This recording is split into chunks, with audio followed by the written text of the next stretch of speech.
In the shadow of the Anglo-Zulu War's dawn, Sir Henry Edward Bartle Frere, the ambitious British governor of Cape Colony, and his resolute military commander, General Chelmsford, unleashed a daring strategy to conquer Zululand.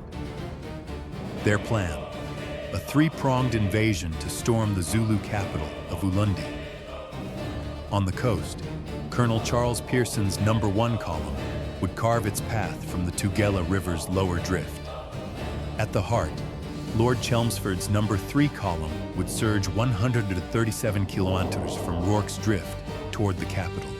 Meanwhile, Colonel Evelyn Wood's No. 4 column, a formidable force of 1,500 men, 8 infantry companies from the 13th and 90th Light Infantries, 4 7-pounder mountain guns, 200 Frontier Light Horse Cavalry, Piet Uys's civilian followers, Wood's regulars, and 300 African infantry would strike the shortest route, a mere 121 kilometers, to distract the fierce Zulu warriors entrenched among the towering, flat-topped mountains of northwest Zululand's rugged plains. The distance of these Zulus from the capital, Ulundi, gave them a degree of independence from Cetshwayo, enabling the chiefs to withhold their warriors for local defense rather than contributing to the main Zulu army. Chelmsford required these Zulus to be distracted so that they would not interfere with the operations of No. 3 column during its advance to Isandlwana and on to Ulundi. On the 17th of January 1879, Wood established a laager at Tintas Kraal, 10 miles south of a chain of flat-topped mountains. The British invasion forces were soon in deep trouble.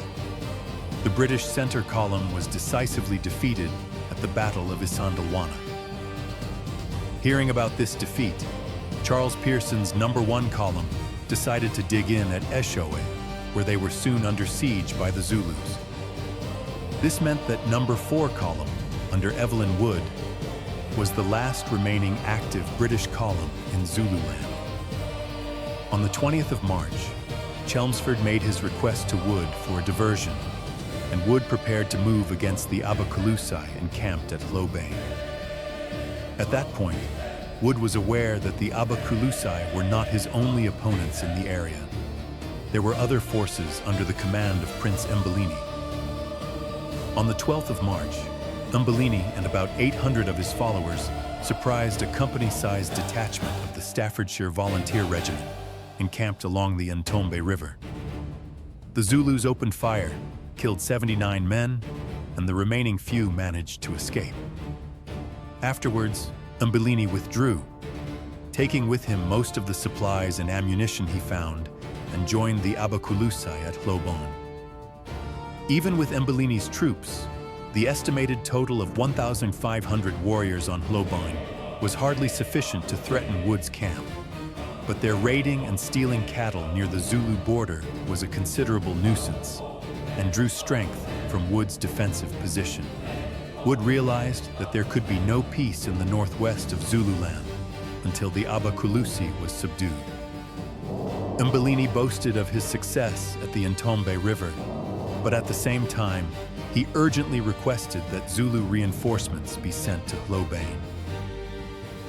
Recognizing Wood's column as the greatest remaining British threat in his territory, Cetshwayo was willing to oblige. On the 26th of March, Wood received news that more Zulus were traveling to Hlobane. He decided to make a move and gambled the safety of his camp by beginning the march on the Zulus camped at Hlobane. He marched out with 156 men from the Frontier Light Horse, 40 Boer Scouts, 70 Transvaal Rangers, and 80 Cape Colony volunteers.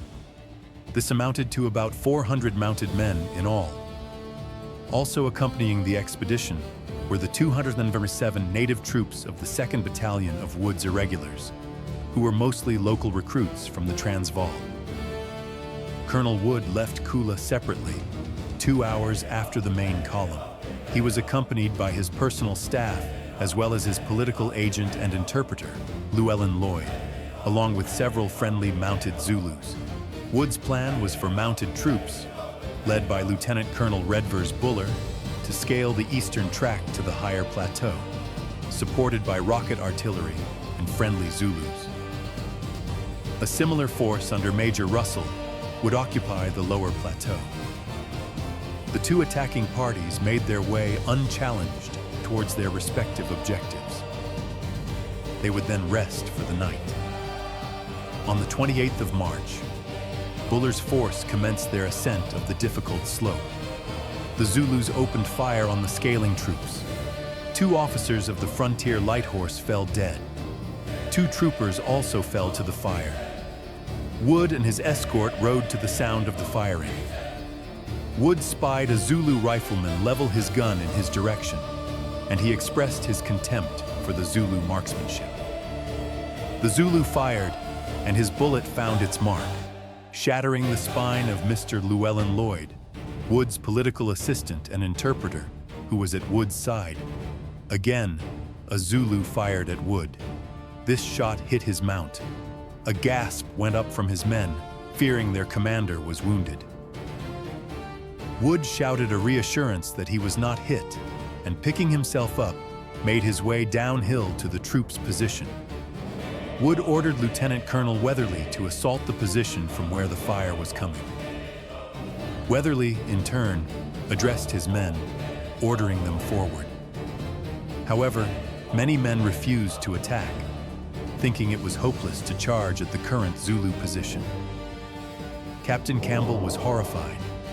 This was tantamount to mutiny, if not cowardice. Campbell, along with some of his men, then advanced towards the Zulu position. They attacked, and Campbell was shot in the head, killing him instantly. The other men managed to kill a few Zulu warriors and sent the rest retreating up the mountain. At this point, Wood was made aware of something terrible. He stared at the sight that confronted him on the plain below Hlobane.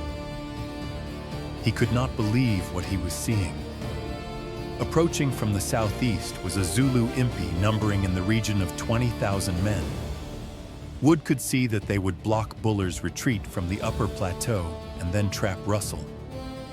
Even if Wood withdrew both groups, they would have to make a rapid retreat to Kula to get there before the Zulus. Wood hurriedly sent a message to Russell, ordering him to move up to the neck.